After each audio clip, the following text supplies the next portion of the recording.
The majority of transmission that we know about is that people who have symptoms transmit the virus to other people through infectious droplets. But there are a subset of people who don't develop symptoms. And to truly understand how many people don't have symptoms, we don't actually have that answer yet.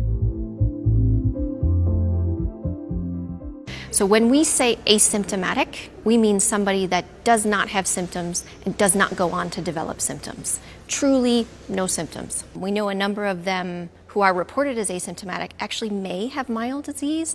They may go on to develop symptoms. They may not quite register that I'm sick. I just feel a little bit unwell. I'm just a little bit under the weather. I'm feeling a little bit fatigued. And some of those individuals we would classify as pre-symptomatic, which means they have not yet developed symptoms.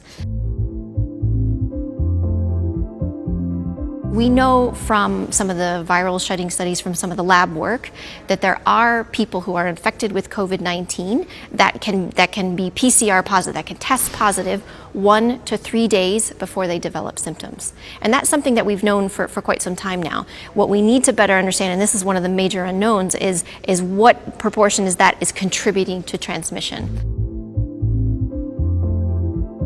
When you sing or you're shouting in a nightclub because you can't hear your friend and you're saying, can you hear me? And you're close by and you're projecting your voice at someone, then it's clear that in that situation, if the virus is present in your upper respiratory mucosa, then there's every likelihood that you can project that virus.